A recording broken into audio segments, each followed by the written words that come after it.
नमस्कार दोस्तों, आपका हमारे YouTube चैनल में बहुत बहुत स्वागत है। तो आज हम लोग इस लेक्चर में क्लास 10th इकोनॉमिक्स का पहला चैप्टर करेंगे जिसका नाम है डेवलपमेंट।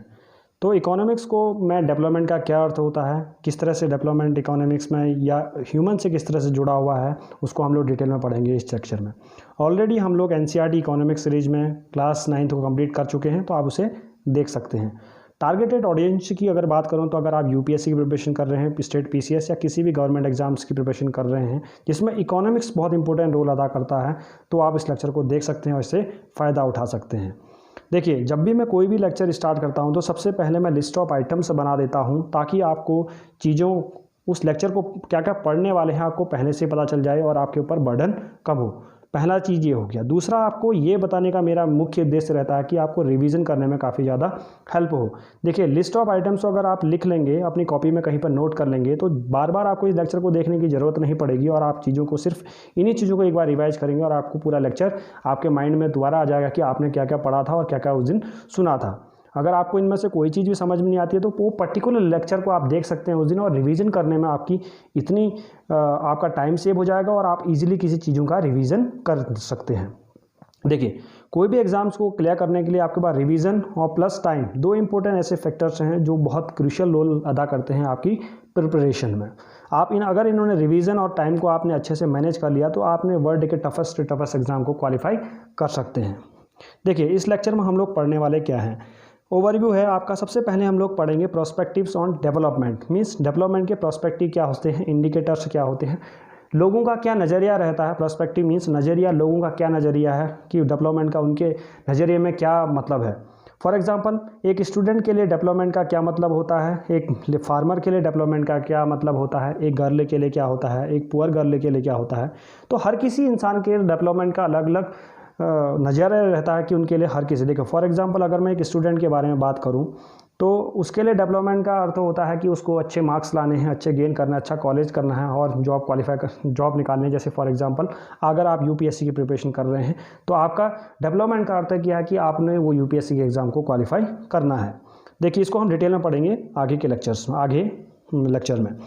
सेकंड पढ़ेंगे हम लोग कॉमन इंडिकेटर्स फॉर डेवलपमेंट। देखिए, कुछ ऐसे कॉमन इंडिकेटर्स भी हो सकते हैं, जैसे कुछ कॉमन फैक्टर्स होते हैं जिस पे आप डेवलपमेंट हर किसी के लिए इक्वल हो जाता है। फॉर एग्जांपल, अगर मैं बात करूं कि हर किसी को स्टैंडर्ड ऑफ लाइफ को इंक्रीज करना है तो उसको किसके तरह हो सकता है, आपको इनकम, अगर पैसा आपके पास आ रहा है तो आपका लाइफ का स्टेटस बढ़ेगा, आपकी स्टैंडर्ड ऑफ लिविंग बढ़ जाएगी, राइट। तो ये डेवलपमेंट का कॉमन गोल है कि हर किसी, रिच है या पुअर, सबको पैसा चाहिए और वो जीवन में पैसा कमाना चाहता है ताकि वो स्टैंडर्ड ऑफ लिविंग उसका बढ़े। तो कुछ ऐसे ये डेवलपमेंट के इंडिकेटर्स हैं जो कॉमन हो जाते हैं हर किसी इंसान के लिए। इसमें हम लोग तीसरी जो पढ़ने वाले हैं वो method of measurement of development. देखिए, अगर क्लास 9th का आपने मेरा लेक्चर देख रखा है तो उसमें मैंने पॉवर्टी के बारे में काफ़ी चीज़ों को एक्सप्लेन किया है, राइट। पॉवर्टी आपकी सोशल भी होती है, आपकी इकोनॉमिकल भी होती है, राइट। तो जैसे फॉर एग्जांपल, आपको हेल्थ नहीं मिल रही है, अच्छी प्रॉपर हेल्थ नहीं मिल रही है, एजुकेशन नहीं है, तो ये भी सारा एक पॉवर्टी के अंदर आता है। तो मैंने उसमें बहुत सारे डायमेंशन को कवर किया है पॉवर्टी के भी, बट उसमें मैंने एक चीज़ ही बोली कि आप पॉवर्टी के डायमेंशन तो इतने सारे हो गए, बट उसको मेजर करने के लिए भी एक मेथड है, तो जिसको हम लोग पॉवर्टी लाइन के नाम से जानते हैं, जिसको मैंने डिटेल में आपको एक्सप्लेन किया है। तो उसी तरह से डेवलपमेंट को भी मेजर करने के लिए हमने क्या है, बहुत सारे मेजर्स ले रखे हैं, किन किन इंडिकेटर्स के थ्रू हम लोग डेवलपमेंट को नापते हैं और कंट्रीज़ को डेवलपमेंट के बेसिस पे कहाँ कहाँ स्टैंड कर रखा है, कहाँ कहाँ रखी जाती हैं, कौन डेवलप्ड हैं, कौन नॉन डेवलप्ड हैं, या कोई डेवलपिंग कंट्रीज़ है, किस तरह से डिवाइड करते हैं, वो इसमें पढ़ेंगे हम लोग मेथड ऑफ मेजरिंग डेवलपमेंट के अंदर। अब नेक्स्ट पढ़ेंगे हम लोग concept of purchasing power parity. देखिए, एक मेथड है कि मेजरमेंट ऑफ डेवलपमेंट के अंदर ही आ जाएगा। इसके अंदर हम लोग पढ़ेंगे सस्टेनेबिलिटी के अंदर, पढ़ेंगे लोगों की खरीदने की कितनी क्षमता है चीज़ों को, उसके बारे में पढ़ेंगे। फॉर एग्जांपल, अगर मैं आपको UK के बारे में लूँ या इंडिया के बारे में लूँ तो UK के पास, उनके लोगों के पास ज़्यादा पैसा है और वो ज़्यादा रिसोर्सेज का यूज कर सकते हैं, खरीद सकते हैं, राइट। उसी तरह इंडियन में देखो, डेवलपिंग कंट्रीज आती हैं, हमारी इनकम जो एवरेज इनकम है आपकी, पर कैपिटा इनकम भी कहते हैं जिसे, तो वो काफ़ी कम है, तो हमारे पास रिसोर्सेज को यूज करने की क्षमता भी काफ़ी कम है। तो उसको हम लोग इसमें पढ़ेंगे कि सस्टेनेबल डेवलपमेंट क्या होता है, परचेजिंग पावर पैरिटी का हम लोग डिटेल में पढ़ेंगे इस लेक्चर में। देखिए, ये हमारी लिस्ट ऑफ आइटम्स होगी, आप इनको नोट कर सकते हैं, और ताकि आपका जो लेक्चर है पूरा 40 मिनट का लेक्चर आपको सिर्फ 5 से 6 लाइन में कवर हो जाए। आपको जब भी इन पॉइंट्स को आप देखें तो मेरे लेक्चर को दोबारा देखने की जरूरत ना पड़े और आपका रिवीजन हो जाए और आपकी UPSC की प्रिपरेशन और कंक्रीट हो जाए और आप एग्ज़ाम अच्छे से क्वालिफाई कर पाए। देखिए, उससे पहले मैं आपको इस लेक्चर को आगे स्टार्ट करने से पहले मैं आपको एक पीआर पब्लिकेशन का छोटा सा एडवर्टाइजमेंट है।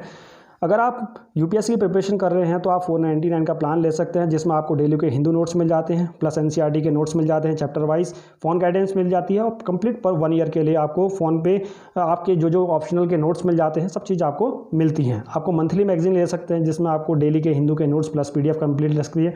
एनसीईआरटी भी ले सकते हैं, जिसके थ्रू मैं पढ़ा रहा हूँ आपको, हमने खुद के द्वारा प्रिपेयर की है और यूपीएससी टारगेटेड ऑडियंस के लिए ज़्यादा बनाई गई है ये। उसमें आपको क्लास 6 से 12 चैप्टर वाइज नोट्स मिल जाएंगे आपको, ज्योग्राफी, इकोनॉमी, पॉलिटी को, और इसको इजीली हमने अच्छे से कवर किया है। तो आपको सर्विसेज कैसे अवेल करनी है, आपको हमें व्हाट्सएप या टेलीग्राम कर सकते हैं दिए गए नंबर पे। आप हमें इस नंबर पे कॉल या मैसेज भेज सकते हैं और आप हमें इन सर्विसेज का अवेल कर सकते हैं। फ़ोन पेमेंट मेथड के लिए आपने क्या है, गूगल पे और फ़ोन पे या किसी भी पेमेंट कार्ड के पेमेंट के थ्रू भी आप कर सकते हैं। यूपीएससी की अगर प्रिपरेशन कर रहे हैं तो आप हमारे फ्री ग्रुप से भी जुड़ सकते हैं, जिसमें हम लोग डेली के बेसिस पे आंसर राइटिंग करवाते हैं और बहुत सारा फ्री मटेरियल आपको अवेल करवाते हैं। तो आपने क्या करना है, टेलीग्राम पे जाना है और स्मॉल लेटर्स में आपने टाइप करना है पंकज बोहरा। जैसे ही आप स्मॉल लेटर्स में जैसे मैंने टाइप किया उसमें, तो आपको सबसे पहला चैनल मिलेगा जिसमें ऑलरेडी 2.7K से ज़्यादा लोग जुड़ चुके हैं।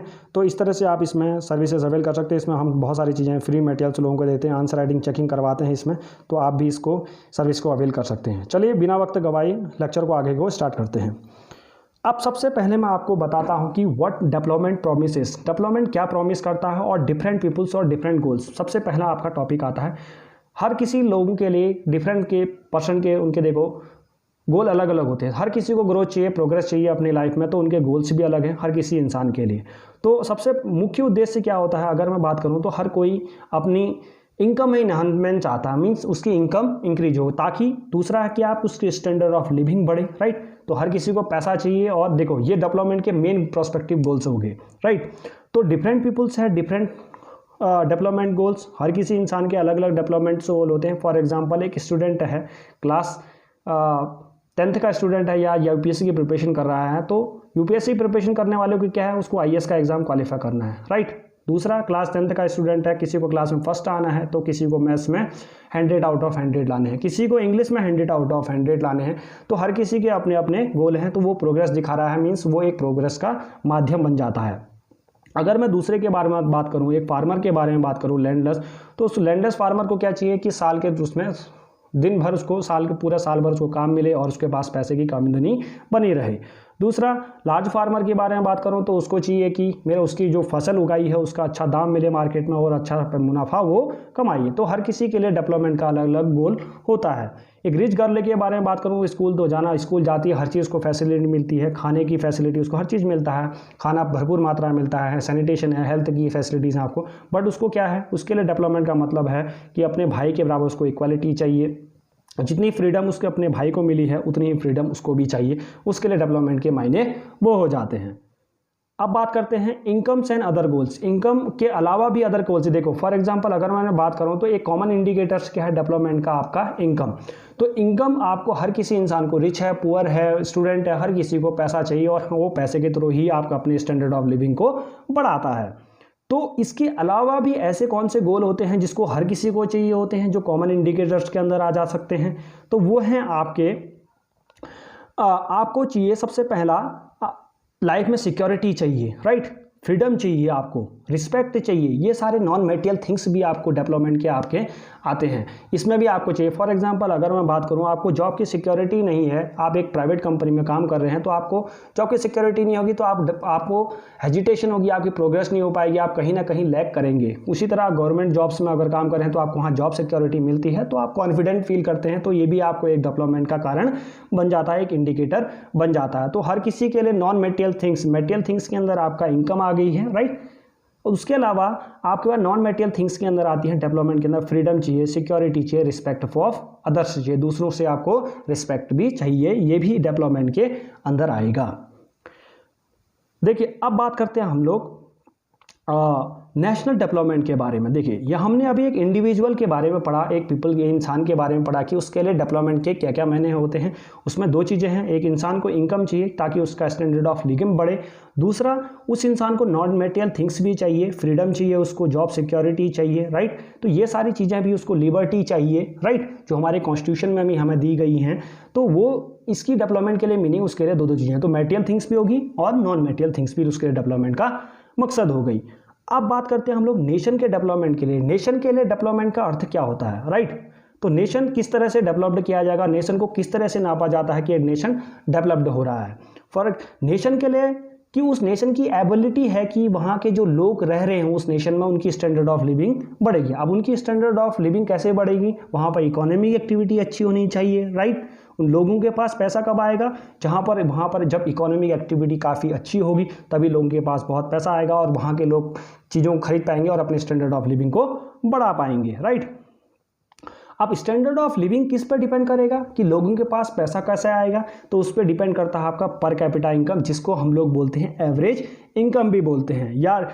अब वो एवरेज इनकम किस पे डिपेंड करता है, आपके डोमेस्टिक प्रोडक्ट को। देखिए सब चीज़ें जुड़ी हुई हैं आपके, देखो नेशन का डेवलपमेंट आपके किस में है, आपके स्टैंडर्ड ऑफ लिविंग पे डिपेंड करता है।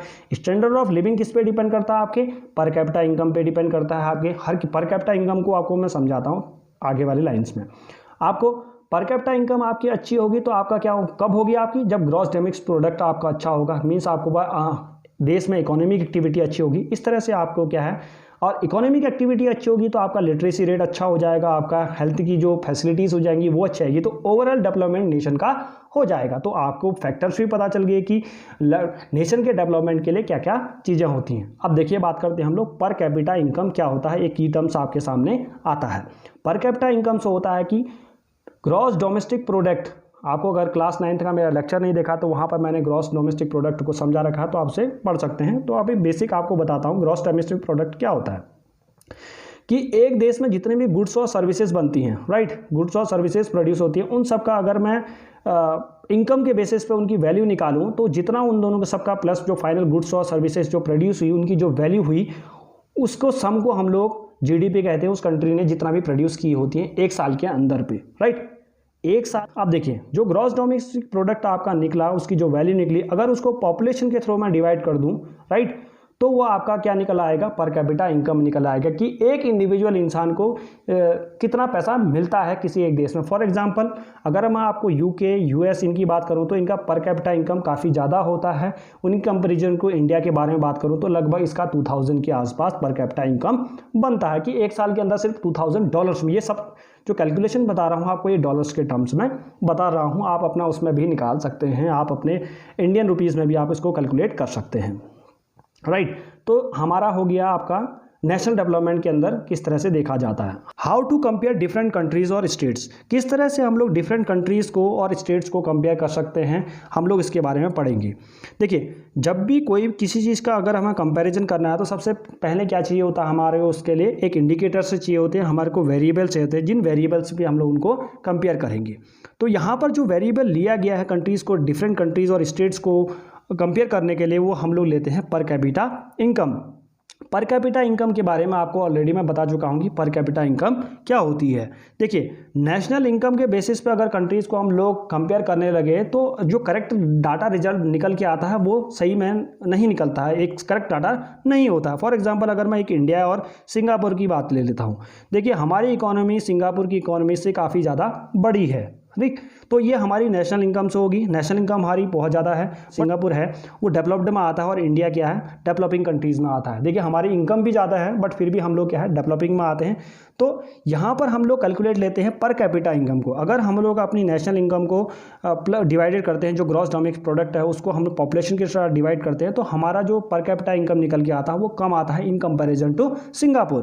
तो इस तरह से नेशनल इनकम को हम लोग डिफरेंट कंपेयर करने के लिए इस्तेमाल नहीं कर सकते हैं। तो इसीलिए हम लोग पर कैपिटा इनकम को डिफरेंट कंट्रीज़ के डेवलपिंग नेचर को जानने के लिए, कितना डेवलप्ड वो कंट्री है, उसके लिए हम लोग इंडिकेटर आपका वेरिएबल क्या हो जाता है, आपका पर कैपिटा इनकम।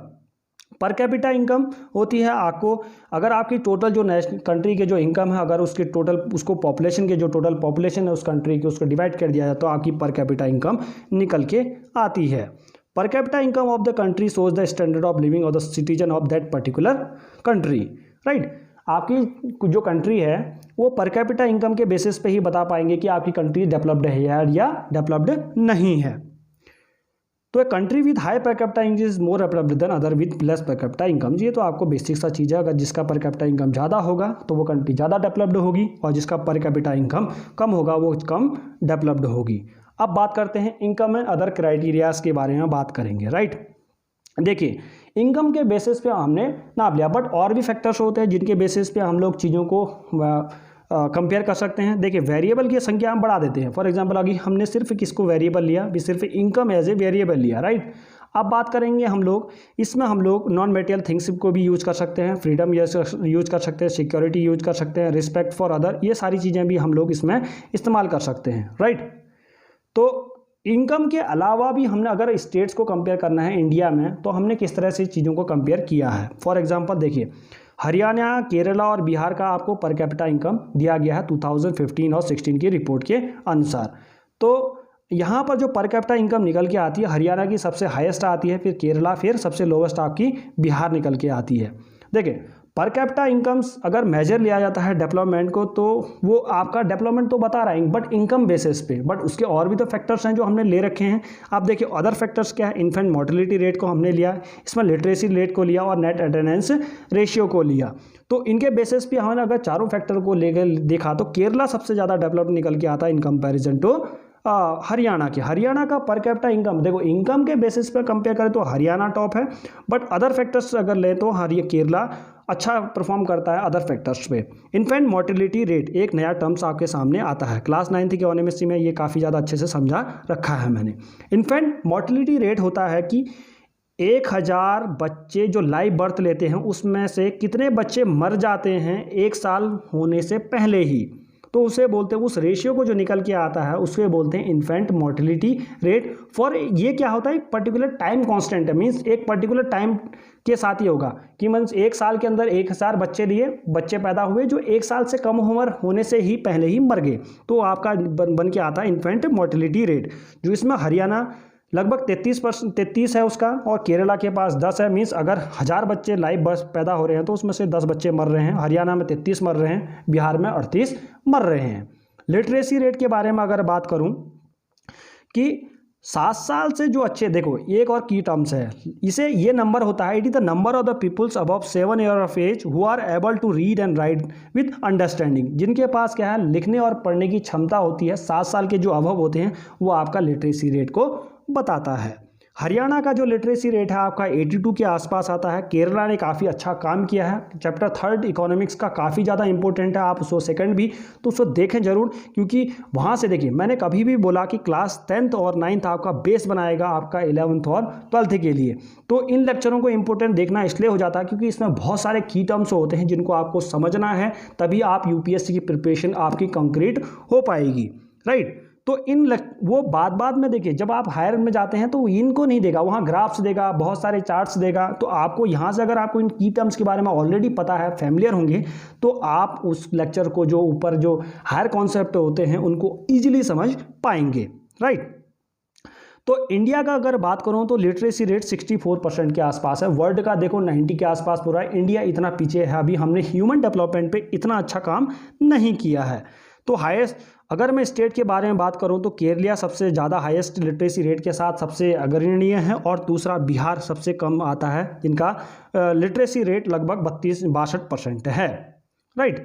हमारे नेशनल एवरेज जो नेशनल लिटरेसी रेट है उससे भी कम है बिहार का। देखिए, अब एक नया टर्म्स आता है आपको, जो वेरिएबल हमने यूज कर रखा है, नेट अटेंडेंस रेशियो, आपका सेकेंडरी स्टेज के लिए यूज किया गया। मतलब 14 और 15 साल के जो बच्चे होते हैं वो, उसमें से 100 बच्चे अगर हम लेते हैं तो उसमें से कितने बच्चे स्कूल में अटेंडेंस मींस स्कूल में प्रेजेंट रहते हैं, क्लासेस अटेंड करते हैं। 2013 और 14 के अनुसार हम देखें तो हरियाणा के 100 बच्चों में से 61 बच्चे क्लास अटेंड करते हैं, उनका 61 है। अगर केरला की बात करूँ तो उसका हाईएस्ट 83 के आसपास है, और बिहार में 43 के आसपास है। मीन्स 100 बच्चों में से सिर्फ 43 ही बच्चे ऐसे होते हैं जो स्कूल में जाते हैं और रेगुलर पढ़ाई करते हैं। तो इसीलिए वहाँ का जो लिटरेसी रेट है वो काफ़ी ज़्यादा कम है, लो ह्यूमन डेवलपमेंट पे काफ़ी कम काम होता है। इन्फेंट मोर्टेलिटी रेट को आपको मैं ऑलरेडी समझा चुका हूँ। तो इन इंडिकेटर के हिसाब से देखें तो केरला टॉप पर आता है। अदर वेरिएबल्स की अगर मैं इनकम का ही सिर्फ फैक्टर ले लूँ तो आपका कौन सबसे ज़्यादा टॉप करेगा, हरियाणा टॉप करता है। तो अगर देखो कंट्रीज़ को भी हम लोग बहुत सारी जो होती हैं रिपोर्ट्स होती हैं, हम लोग देखो IMF जब वर्ल्ड बैंक निकालता है तो इनकम के बेसिस पे कंट्रीज़ को नापता है, राइट। तो डिफरेंट और भी रिपोर्ट्स निकल के आती हैं जिनके थ्रू हम लोग कंट्रीज़ को डिवाइड करते हैं। कंट्रीज़ को हम लोग डेवलपिंग और non developed under developing countries के अंदर डिवाइड करते हैं। देखिए वर्ल्ड बैंक आपका किसके बेसिस पे निकालता है, आपका इनकम के बेसिस पे कंट्रीज़ को डिवाइड करता है, राइट। तो आप इसको याद रखो। और उसके अनुसार जो वर्ल्ड बैंक की रिपोर्ट के अनुसार इंडिया एक डेवलपिंग कंट्री है, मिड रेंज इनकम में आता है, राइट। समझ में आया ना इस चीज़ को। तो ये वर्ल्ड डेवलपमेंट देखिए। और दूसरा एक रिपोर्ट निकालती है ह्यूमन डेवलपमेंट रिपोर्ट, इसको निकालता हमारा UNDP, united nation development programme, right. ये कौन निकालता है, ये निकालता है इसमें आपका income, right, plus education, right. तो इन चीज़ों को लेते हुए हम लोग इन दो वेरिएबल के ऊपर काम करते हुए ह्यूमन डेवलपमेंट इंडेक्स रिपोर्ट निकालते हैं। तो याद रख लेना SDI जो रिपोर्ट होती है वो कौन निकालता है, आपका UNDP, united nation development programme. अब बात करते हैं हम लोग इस टेबल के बारे में। इसने पूरा बता रखा है कि कितने बच्चे कहाँ कहाँ हुए। देखिए कितने बच्चे ने स्कूल अटेंड किया, लिटरेसी रेट क्या है, इनकम कितनी है, राइट, इन्फेंट मोर्टेलिटी रेट क्या है, उस चीज़ को मैंने ऑलरेडी समझा चुका हूँ। और मैंने आपको बताया कि कौन टॉप कर रहा है और कौन लूज कर रहा है। अब इसके अलावा भी पब्लिक फैसिलिटीज़ के बारे में बात करेंगे। देखिए इकोनॉमिक डेवलपमेंट के बारे में हम लोग बात कर ली, अब बात करेंगे पब्लिक फैसिलिटी की। देखो जो ऐसी चीज़ें होती हैं, देखो हर चीज़ आप पैसे से खरीद नहीं सकते हैं, राइट। वो इतने बड़े स्केल्स में होती है। उस चीज़ पे आप देखो एक पार्क में आपको खेलना, बहुत बड़ा पार्क है, प्लेग्राउंड, वो आपको खुद तो नहीं बना सकते ना अपने इंडिविजुअल के लिए, तो वो कौन प्रोवाइड करता है, आपको गवर्नमेंट प्रोवाइड करते हैं। The facilities which are provided by the government are considered as public facilities like school, hospital, community hall, transport, electricity. आपको गैस सिस्टम भी होता है, वाटर भी होता है, ये सारा किसके अंदर आएगा, पब्लिक फैसिलिटीज़। ऐसी जो फैसिलिटी होती है जो गवर्नमेंट आपको प्रोवाइड करती है उसको पब्लिक फैसिलिटीज़ कहते हैं। अब पब्लिक फैसिलिटीज़ क्यों प्रोवाइड की जाती हैं, इसलिए प्रोवाइड की जाती हैं कि आपका ओवरऑल ह्यूमन डेवलपमेंट हो, राइट। ह्यूमन डेवलपमेंट पे आपका खर्च इसलिए गवर्नमेंट करती है कि आप तभी नेशनल आप हेल्थी रहें और नेशनल इनकम में सपोर्ट करें और कंट्री ओवरऑल डेवलप्ड हो। चैप्टर 2 को देखिए क्लास 9th के इकोनॉमिक्स में कि किस तरह से पॉपुलेशन को, एक लार्ज पॉपुलेशन को एक एसेट, लाइबिलिटी की तरह ना एक एसेट की तरह चेंज किया जा सकता है, एक उसको नेशनल इनकम में कंट्रीब्यूशन करने के लिए किस तरह से इस्तेमाल किया जा सकता है, उसके बारे में डिटेल पढ़ रखा है। तो वहीं से आता है पब्लिक फैसिलिटीज़ का कॉन्सेप्ट। तो गवर्नमेंट क्यों प्रोवाइड करती है वो आपको चैप्टर 2 में आपको मैंने बहुत अच्छे से डिटेल से पढ़ा रखा है। तो आप उसका लेक्चर क्लास 9th इकोनॉमिक्स का लेक्चर 2 देखें। अब बात करते हैं पंजाब। देखिए पंजाब के बारे में हम लोग पढ़ लिया, इसके पास has more income than average person in Kerala, Kerala से ज़्यादा। बट केरला के पास लो इन्फेंट मोर्टेलिटी रेट है। क्यों? क्योंकि वहाँ पर पब्लिक फैसिलिटीज़ हैं, जैसे PDS सिस्टम्स हैं, हेल्थ है, न्यूट्रिशन वैल्यू है, उन पर बहुत ज़्यादा काम किया है, तो वहाँ पर इन्फेंट मोर्टेलिटी रेट कम है। देखिए हर स्टेट में देखिए इनकम होना ही जरूरी नहीं है कि आपकी इनकम अच्छी होगी तो आप वो स्टेट ज़्यादा डेवलप्ड होगा, नहीं। उसके अलावा भी वेरिएबल्स हैं, आपका इन्फेंट मोर्टेलिटी रेट है, आपका लिटरेसी रेट है, नेट अटेंडेंस रेशियो है, तो वहाँ उस पे बेसिस भी आपका डिपेंड करता है, राइट। तो याद देखेंगे कि साउथ इंडियन जो स्टेट्स होते हैं उन्होंने बहुत अच्छा काम किया है इन ह्यूमन डेवलपमेंट इंडेक्स पे। तो उसी तरह से अगर मैं नॉर्थ इंडियन देखता हूँ तो सबसे ज़्यादा पुअर आपको नॉर्थ इंडियन स्टेट्स में मिलेंगे in comparison to south Indian states, right. तो नेशनल बात करूं तो इनकम एक क्राइटेरिया नहीं है आपके डेवलपमेंट का, राइट। तो हमने बहुत सारे वेरिएबल्स से हमने डेवलपमेंट के कॉन्सेप्ट को पढ़ लिया। जो पब्लिक फैसिलिटीज़ होती हैं, because they are not able to purchase all the things by the money, तो आप सभी चीज़ों को मनी से खरीद नहीं सकते हैं, तो we can not able to buy pollution free environment with the help of the money. अब देखिए अब एक चीज़ और बात करता है कि देखो पब्लिक फैसिलिटीज़ के अलावा हम लोग बहुत सारी चीज़ों को खरीद नहीं सकते। जैसे अगर आप इन्वायरमेंट को गंदा करते हैं, राइट, तो आपके रिच हैं या पुअर हैं तो आप उस इन्वायरमेंट से बचे नहीं रह सकते हैं, राइट। गंदा कर रखा तो आपको भी उसी में सांस लेनी है और एक पुअर को भी सांस लेनी है, राइट। तो हम लोगों ने क्या करना है कि इन्वायरमेंट का बहुत तरह से ध्यान देना है, जिसे बोलते हैं सस्टेनेबल डेवलपमेंट। अब देखिए यही पॉइंट स्टार्ट हो जाता है आपका सस्टेनेबल डेवलपमेंट के अंदर की तरफ स्टार्टिंग। तो सस्टेनेबल डेवलपमेंट क्या होता है उसके बारे में बात करते हैं। एक फेमस कोट है जो आपकी क्लास 10th की बुक में ही आपको मिलेगा, sustainable development, we have not inherited this planet this from our forefather, we have borrowed it from our children's, right. तो मीन्स इसका मतलब ये है कि हमने जो अब ये अर्थ है जिसमें हम लोग काम जैसे का हवन कर रहे हैं, ये हमें फोरफादर से नहीं मिला, अपने पूर्वजों से नहीं मिला, हमने अपने बच्चों से ले रखा है। तो हमने इसका इस्तेमाल बहुत अच्छे से करना है ताकि हम इस चीज़ को अपने बच्चों के लिए भी बचा सकें, उसका बहुत प्रॉफिटेबली और बहुत मीन्स वेस्टेज नहीं करना है चीज़ों का, राइट। तो उसको बोलते हैं sustainable develop. Sustainable developments mean development of human with at the same time sustainability of natural system. Means human का डेवलपमेंट तो हो ही हो, साथ साथ में क्या है कि जो नेचुरल रिसोर्सेज है उनका भी अच्छे से डेवलपमेंट, मीन्स उनका वेस्टेज ना हो और उनका प्रॉपर यूटिलाइजेशन हो, उनका एक एक छोटे से छोटा चीज़ भी उसका यूटिलाइज हो पाए, उसे बोलते हैं सस्टेनेबल ऑफ द डेवलपमेंट।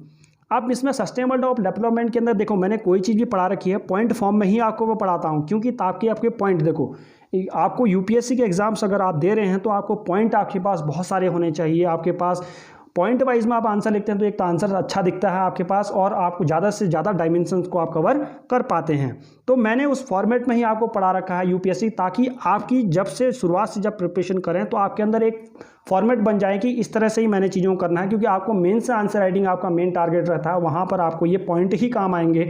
आपको लंबा चौड़ा पैराग्राफ लिखने की कोई इसमें ध्यान नहीं देता। तो आपको अगर रैंक लानी है, आपको टॉप 1 में आना है, टॉप 2 में आना है, तो आपको इसमें से करना पड़ेगा और ज़्यादा से ज़्यादा डायमेंशंस को आप इस तरह से कवर कर सकते हैं। तो आपको मैं पहले से ही फॉर्मेट में चलता हूँ ताकि आपकी एक हैबिट बन जाए, आपके अंदर एक स्टेट ऑफ माइंड बन जाए कि मैंने इस तरह से ही प्रिपरेशन करनी है। इट हेल्प, आप देखो सस्टेनेबल डेवलपमेंट हेल्प करता है the needs of human being without harming the ability of the future generation. वो ह्यूमन बीइंग की तो हेल्प करता ही करता है, उनकी नीड्स को फुलफिल करता है, बट क्या है वो हार्मिंग करता है कि उन एबिलिटीज़ को जाके फ्यूचर जनरेशन जो है उस चीज़ का इस्तेमाल कर सके और उसमें से अच्छे अच्छे और नए प्रोडक्ट बना सके।